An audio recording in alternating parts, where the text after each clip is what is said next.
Now let's move over to some more global stories. As they say, only the wearer knows where the shoe pinches. The next story coming from the battlefields of eastern Ukraine is a classic example of the adage, keeping the separatists at bay. Soldiers here have been fighting a war for over 4 years now. More than 10,000 lives have been lost so that the troops do not stay hungry and feel left alone. Some war veterans are going back to the trenches to deliver what many say soldiers crave for the most, pizzas. Sample this.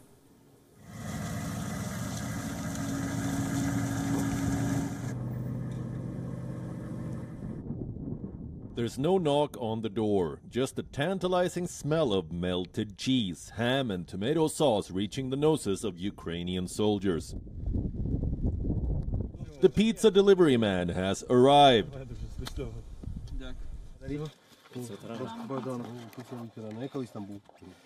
As the war goes on in Ukraine's east, some veterans of the conflict are risking their lives by going back to the front line to bring pizza to those still in the trenches. Wounded in the war, Kachko lost a lung and decided to use his veteran's pension to open a cafe. He got the idea from an American television series, Generation Kill.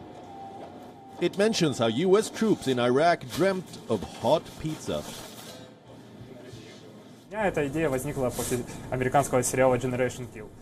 This idea came to me after I saw the American series Generation Kill.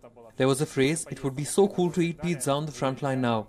And I thought that's a very cool idea, especially because I remember the times when I was on the front line and we were eating condensed milk with biscuits and other tasteless food, and I remember that I really wanted hot pizza. When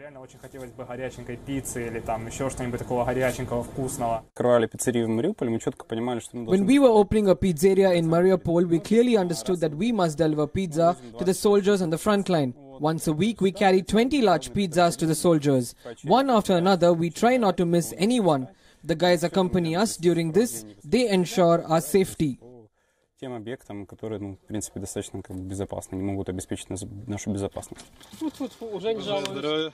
week, Kachko and Chaban return to the front line with pizzas paid for with donations made online and in the pizzeria.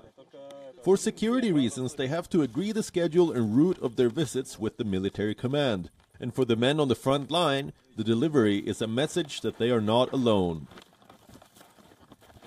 The guys who sit under constant fire and do not get enough sleep, they see that a man with the pizza comes to them, and he understands that he's at least not alone. And there are many people behind him who pray for him, worry about him, cheer for his victory and his health.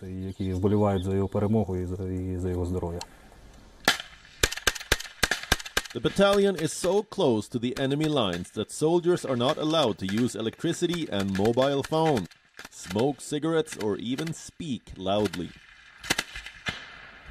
Clearly, pizza delivery not just satiates the hunger, but also gives the much-needed fillip that they are not alone in this long-drawn battle.